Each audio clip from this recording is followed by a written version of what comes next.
یہ ڈینڈرف یا خشکی پیدا کیسے ہوتی ہے سر کے بالوں میں اسپیشلی، یا پورے جسم میں بھی کئی لوگوں کو ہوتی ہے؟ یہ ڈینڈرف ہوتی کیا ہے، یہ کیسے پیدا ہوتی ہے؟ دیکھیں، جو جسم کی خشکی ہے وہ ڈینڈرف سے مختلف ہے. ڈینڈرف بیسیکلی ہم کہتے ہیں جب ہمارے سر میں، آئی براؤز میں، کانوں کے پیچھے، داڑھی میں، مونچھوں میں اور سینے کے سامنے جب خشکی کی ایک تہ ایک گریزی اسکیل کی شکل میں جم جائے اور جب ہم ریموو کریں تو وہ آسانی سے اتر کے نیچے سے نارمل سکن یا ہلکی سی ریڈ نکلے، اس کو ہم جو ہے نا ڈینڈرف کہا جاتا ہے. اس ڈینڈرف بیسیکلی ہمارے نارملی ہمارے جسم میں اللہ تعالیٰ نے کچھ جراثیم اور فنگائے جو ہے وہ پیدا کیے ہیں جو کہ جسم پہ رہتے ہیں ہماری جلد میں، ان کو ہم نارمل فلورا کہتے ہیں. جو ہمارے سر میں اور جو جن جگہوں کا میں نے نام لیا، ان جگہوں پہ نارملی ریزائڈ کر رہے ہوتے ہیں، ہم ان سے چھٹکارا نہیں حاصل کر سکتے. وہ نارملی رہ رہے ہوتے ہیں اور ان کا رہنا ضروری ہے. ٹھیک ہے.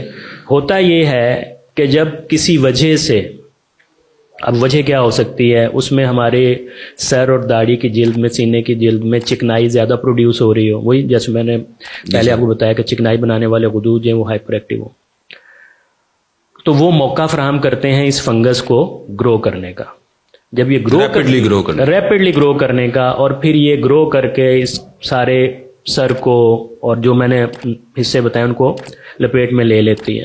ساتھ پھر جب ہم خارش کرتے ہیں تو اسکریچ کی وجہ سے وہاں سیکنڈری انفیکشن ہوتا ہے، بالوں کی جڑوں کا انفیکشن ہو جاتا ہے. تو یہ پھر ایک اسٹیج وائز جو ہے نا یہ بڑھتی جاتی ہے اور کمپلیکیشنز کی طرف جاتی ہے. تو سب dandruff is the most mild form. ٹھیک ہے سر. اسکیلنگ جب اس میں بڑھ جائے تو اس کو ہم سیبورک ڈرماٹائٹس بھی کہتے ہیں. اس کے بعد صرف انفیکشن ہو جائے تو وہ فولیکولائٹس میں یا انفیکٹڈ سیبورک ڈرماٹائٹس کہلاتا ہے. تو ہم اگر جو اس کی بالکل بیسک سٹیج ہے اسی کو کنٹرول کر لیں تو اتنے آگے ہم نہیں جائیں گے انشاءاللہ. تو کیا سر یہ بالوں کے گرنے کا سبب بھی بن سکتی ہے؟ کنٹریبیوٹ کرتی ہے. دیکھیں، بال جو ہے اگر آلریڈی گر رہے ہوں اور سر میں خشکی بڑھ جائے تو وہ اس کو بڑھا دیتی ہے. لیکن ڈائریکٹ اس کا ڈائریکٹ یہ نہیں کہیں گے کہ ہم یہ وجہ بن سکتی ہے. بال گرنے کی اور وجوہات ہیں، ان میں وہ پھر ایک علیحدہ چیپٹر ہوتا ہے، لیکن ہمیں ابھی اس وقت ڈینڈرف پہ جو ہے وہ فوکس کرنا ہے. تو ڈینڈرف کو ٹریٹ بڑے آسانی سے کیا جا سکتا ہے. مارکیٹ میں میجورٹی آف دا شیمپوز جو ہے نا ان میں کوئی نہ کوئی اینٹی ڈینڈرف ایلیمنٹ موجود ہوتا ہے. کسی میں سیلینیم سلفائڈ ہے، کسی میں زنک پائراتھیون ہے، کسی میں کیٹوکونازول ہے. یہ سب بڑے اچھے طریقے سے ڈینڈرف کو ختم کر سکتے ہیں. ہمارے یہاں شیمپو جو ہے نا وہ استعمال کا طریقہ جو ہے وہ غلط ہے. ہم کیا کرتے ہیں کہ شیمپو لگایا، جھاگ بنی، دھو دیا. جب ہمارے سر میں خشکی ہونا تو ہمیں کوشش کرنی چاہیے کہ ہم کوئی ایسا شیمپو یوز کریں، ایسی برانڈ کا جس میں کوئی اینٹی ڈینڈرف ایلیمنٹ ہو، جیسے زنک پائراتھیون کی بات کی میں نے، یا سیلینیم سلفائڈ، اور اس کو ہم بالوں کی جڑوں میں پہلے لگائیں بغیر جھاگ بنائے. کھلا کے ہتھیلی پہ لے کے تھوڑا تھوڑا کر کے بالوں کی جڑوں میں لگا کے، جہاں جہاں خشکی ہے، ڈینڈرف ہے، جسم والی خشکی نہیں، ڈینڈرف یہ ہے، وہاں لگا کے اس کو 5 سے 7 اگر 10 منٹ تک لگا رہے تو بہت ہی اچھی بات ہے. ٹھیک ہے. اس کے بعد ہم جھاگ بنائیں، جھاگ بنا کے اس کو دھو ڈالیں.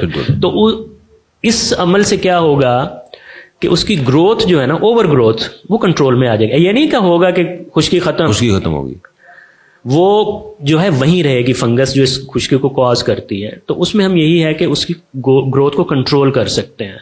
اگر ہم اس کو بالکل ختم کرنا چاہیں نا تو پھر یہ ہوگا کہ ہمیں کچھ دوائیاں دینی پڑیں گی، وہ وقتی طور پہ ختم بھی ہو جائیں گی، لیکن پھر اس کے اور سائیڈ ایفیکٹس بھی آئیں گے. تو اس میں یہی ہے کہ ہم ایک تو ہمارے شیمپو کا طریقہ کار پراپر ہونا چاہیے. دوسرا یہ کہ بہت زیادہ گرم پانی سے ہم سر کو نہ دھوئیں. تیسرا یہ کہ ہم ٹاول اور ہیئر برش جو ہے وہ سوئچ نہ کریں، شیئر نہ کریں. اس سے بھی ایک سے دو، کیونکہ یہ پھر اگر میرا مثال کے طور پہ مجھے ڈینڈرف ہے اور مجھے ہے، میرا برش آپ یوز کریں تو چانسز ہے کہ آپ کے سر میں اگر نہیں ہے تو برش اپنا علیحدہ رکھیں، ٹاول اپنا علیحدہ رکھیں.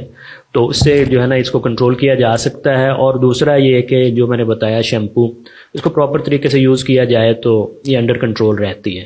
لیکن اگر یہ ایڈوانس سٹیج میں چلی گئی، جس کو ہم سیبورک ڈرماٹائٹس کہتے ہیں یا وہ کس کی اور شکل ہے، تو پھر سیبورک ڈرماٹائٹس کو ٹریٹ کرنے کا اور طریقہ.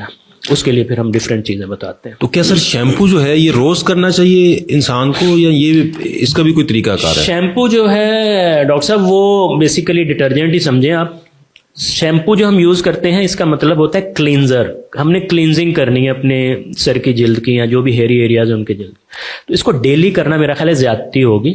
آلٹرنیٹ ڈے یا 2 دن بعد کر لیا جائے تو دیٹ وڈ بی انف. اور جو میڈیکیٹڈ ہم ایڈوائز کرتے ہیں, ہم جب پیشنٹ کا انڈر کنٹرول آ جاتی ہے خشکی تو پھر ہم اسے کہتے ہیں کہ آپ اس کو ونس ویکلی بھی کر لیں گے تو یہ آپ کے انڈر کنٹرول رہے گی.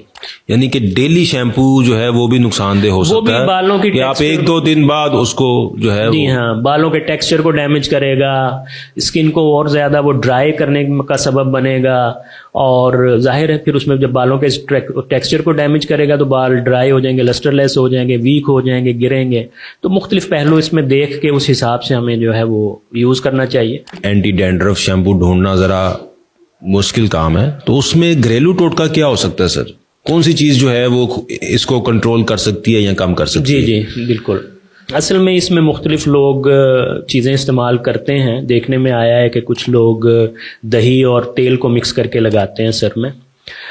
اس کا میں نے جو پرسنل ایکسپیرینس, میں چونکہ گاؤں کی پیدائش ہوں, گاؤں میں نے اپنے بوڑھوں کو جو ہے وہ لسی سے نہاتے دیکھا. جی سر. کہ باقاعدہ لسی کا استعمال کرتے تھے سر کو دھونے کے لیے, اور ان کا سر بالکل صاف اور ہیلدی بال ہوتے تھے. جی سر.